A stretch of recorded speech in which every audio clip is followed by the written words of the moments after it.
Krevetski, and we're on the porch in Rutland City. This is actually episode number 3, and I welcome you today. I also have Nick Santoro to help me today. I just want to comment on, it's November 19th. It's supposed to be rainy today, and we have the sun shining on us. Welcome. Thank you, Kathleen. How are you doing? I'm doing pretty good. I see the sun shining through and looks like it could rain, but I'm doing 55 great. degrees, and I brought my orchid out to show everybody that we still have good days left before the snow falls. Anyway, what we're here today to talk about is public ownership for public good. And I have my friend Nick Santoro, who has personal interest in this also, so I thought we'd make it easier for a good discussion. Well, you know,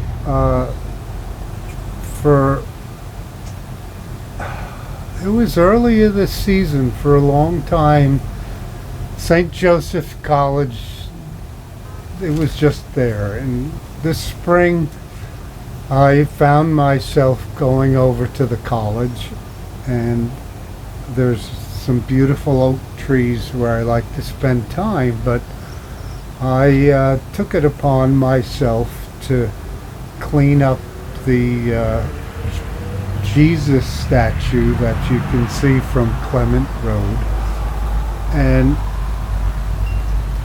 over a period of time, I guess 6-7 months, I realized that those Sisters of St. Joseph who started MSJ, really they had an initiate there, and they left a very fine feeling to the land. And you know, to me it seems very odd that this property, I think it's 100-some acres, could possibly belong to a corporation with an abstract interest in the property when it's the last Open space. It's the last large parcel of land in Rutland, and Rutlanders deserve to own their own land. And you know, I'm a member of Heritage Credit Union, and you're a member of Heritage Credit Union, and It's 40,000 members of Heritage Credit Union. and so the credit union who owns the property now had been negotiating with a company called Heartland, and I don't know if there's still discussions,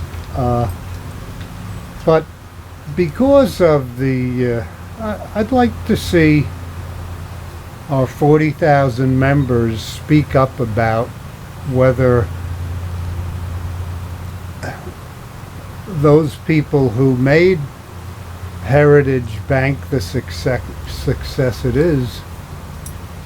It's not only the 40,000 members of Heritage Village Credit Union, it's also the city taxpayers and every person who has had contact with those nuns and through their education, who were educated there. So it's a mutual interest, and that's why I'm saying public ownership for the public good.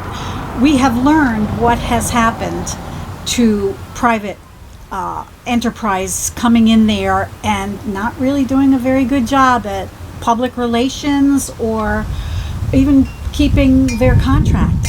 So this started for me about in October of 2020, when it became public that Heritage Family it was published that they had pushed away the enterprise people from the table because they were working too fast. I think that came through in the middle of the week, and I had called Heritage that Monday to say, hey, I want to talk about the mansion, the Clement Wood Mansion. And they said, well, you have to deal with Heritage. And you have to deal with Heartland. They own it. This was like within a week. So I was very, very cautious. And we did deal with Heartland until they wouldn't deal with us anymore, because I was looking for a performing arts venue and an open air concert, outdoor stage, top notch, that we could bring music in during COVID times, because it was an opportunity for Rutland. So we're here today talking about it again, and the reason is because it's November now, and their contract is up, and Heritage needs to talk to the citizens of Rutland City and their members. And I am a member, and you are a member, and therefore I think we need to go to Heritage and say we want to buy it as a community. Or let's make some arrangements, because what we have here is not working. It's not working. Our kids are suffering. It's all over the place, that our kids, and the kids are our future. And that land could provide a wonderful campus for new schools for here in Rutland City. For education. Absolutely. We could make it a magnet school to start there. That cafeteria, that commercial kitchen could be cooking all the food that we are feeding the people that are standing in line to still need food in Rutland City. And we could do it efficiently, and we can do it with using the farmers. We could be contracting. There's a lot we can do there. And it's a big job, but the first thing is we need to own the land. And so I am promoting this, and I'm getting lots of supporters. And I'm here today to ask members of Heritage Credit Union to look up this information and research it yourself and make a decision, because Rutland needs to move forward. And there's lots of people. We have to go outside of our city to get police officers. We can't even hire police officers from our own town. We have restaurants closing because we don't have food service people. We could be certifying food service people so they're really good. And we could start really early by feeding the kids in this town and the people in this town that are hurting because of COVID. Well, Stafford could certainly be expanded over to the St. Joseph's campus. I think it would be a good idea. All those dormitory rooms that would be used. I think it would be great. That we need a public discussion, and that hasn't happened. And I'm going to make it happen, is what it comes down to. I'm going to make it happen. I've been working in this town since 2005, since we settled here in our retirement. I thought Rutland was a unpolished diamond. When I learned long time ago, okay, if you don't see its worth, when you look around downtown, look up at the architecture of the houses, of the buildings. We are living in a magnificent place that we have to shine that diamond. And we have to start from somewhere. And yes, I know we don't have any money from the town, but the city, I call you the town, but it's the city of Rutland. We're in trouble. But for that very reason, we should have help. And this is about COVID, and this is about climate change, and we could have hope. And it's very disappointing when I go to city leaders and they say they're not interested, and the newspaper won't even publish such an idea in the paper until today. That I won't even go there with a Rutland newspaper. You want to know why I'm here doing this? It's because people need to get the news. People need to know what's going on so that they can participate, and there's tons of people working here doing marvelous things, and guess what? Nobody's covering them. Covering them. Putting out these ideas this way is admirable. Thank you. It's not easy. We're still immature, and we still mess up. We still mess up. But anyway, so what I wanted to talk about then is the opportunities. If you haven't been up there to walk the grounds and the pathways, that is the richness that is there.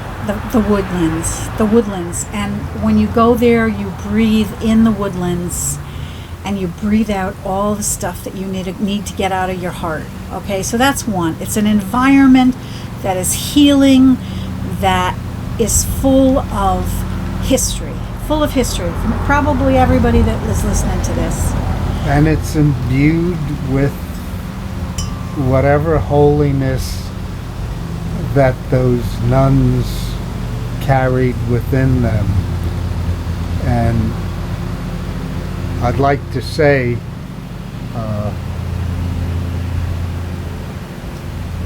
in the building close to the Clement Wood, upstairs in the second floor, there's a statue of Jesus with his open arms looking out the window, and he needs to come out of the closet. Clement Wood Mansion would be a beautiful performing arts studio for our kids to learn. The houses surrounding that could be studios, full studios that performers can come up from New York City and stay there with their guys for a week and create. So they're going to be sound studios. This is my view. The garage, not the garage, the thing that was all renovated into X-ray technicians. It's the barn. It's the barn. Could be a gathering place. Can you imagine stripping that out and that we could go up there and have a barn? That's the Performing Arts Center part of it that got me interested in this when I first started talking to Mr. Weatherhog. We went up there in October to say, we want a Performing Arts Center here. Will you join with us? And he said yes, until they heard that Clement Wood Mansion went along with 25 acres, and he was not giving up any acreage, and that was the end of that collaboration that we had been working on. And so I then ran for public office after that, when that was cut off from me, because the vision that I see on where Rutland could be, I want people to know that, like I said, you go downtown and you look up before you go to dinner or to the shop or where you are. We have a magnificent landscape. And you go to the fairgrounds and you look up at all the mountains around us. We have something very special here, and it's not being recognized. And it can be recognized. It can be recognized. And who's to do the job, right? Me? I've been trying since 2005. I started with the creative economy. I went to the Rutland Long Trail Festival. We started with getting chloramine out of the water. We talked about Citizens United. I've been here all along, and I'm still here, and I still have great ideas for Rutland. And this is the second one that is most important to me, that I'm most passionate about. And you know why? Because it's about making music. Making music heals, and we are a fractured society, right down to not only our own families, our neighbors, our city. We're broken, and we need to have healing. And how can we do that? By listening to music you love.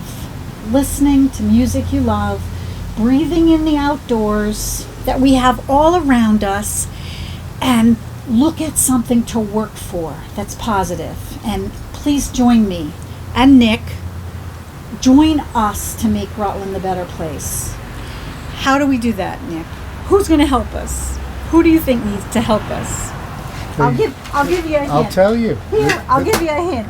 The citizens of Rutland who hear this little discussion might be interested in owning their own property. You know, Rutland has the history of the Vermont Marble Company, and we really have an opportunity, us little people, to do something. I mean, it's our town, it's our land, and all around us, we're constantly seeing how money is able to buy things that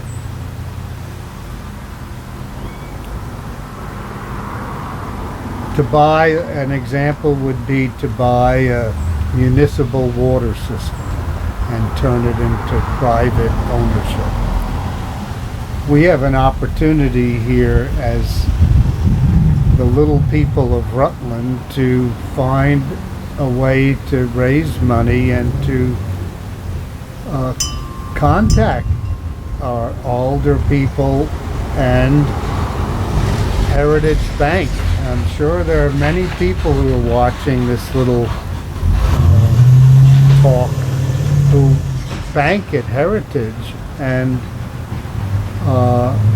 we own that mortgage on College of St. Joseph. We do, the people. And do we really want, I mean, it's happened everywhere. You've probably all seen that ad, sell your house in 372 hours. Well, the reason that can happen is the company that is doing that has so much money, it's beyond belief. And so any company that would come in here and spend $3 million wants to turn that into a $10 million operation. And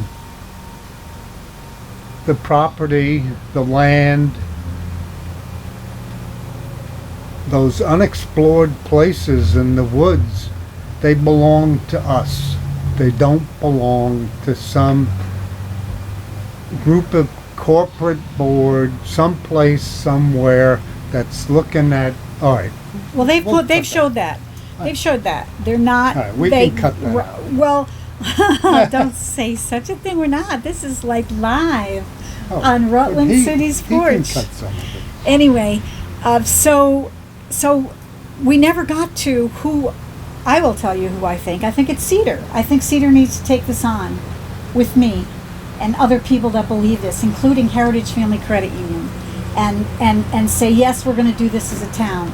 Now, Heritage, who knows what they're doing? I wish they would tell us as members, because the contract, as far as I'm concerned, is no longer valid. When they didn't break ground last spring, and they didn't do what they did, but they did spend money to create a portfolio to sell to our neighbors to invest in this. I just found that out. I'd love to see that portfolio, but we're moving on. So today, I want to thank you. So thank you. And did we get everything? You're welcome. That we want to talk about? Every time I think about, I had early on in March or so, I didn't really follow the business with the library moving to St. Joe's, but after a while, I could only think of EB5. EB5. We have a EB5 in the making with anything that happens with this company that's shown itself. Are you talking about what happened in Burlington with leaving the big hole in the city if they got the wrong people? That was Newport. Well, it happened in Newport too, but it happened in Burlington too. So we're not going to let that happen in Rutland, folks. We're not. You need to help us. I mean, that land is. I mean, I've only walked. I found one little altar, and there must be I see stone, concrete pedestals without statues on them. And so for a long time, I bet that building where Jesus is upstairs is loaded with statues. You know, I was just offended that Mr. Weatherhog put his office in the chapel, the holiest of places, that he has his office sticking in that chapel. Thank you for joining us today. This is Kathleen Krevetski on the porch in Rutland City, and we'll see you next time. Have a good day, and Great. breathe.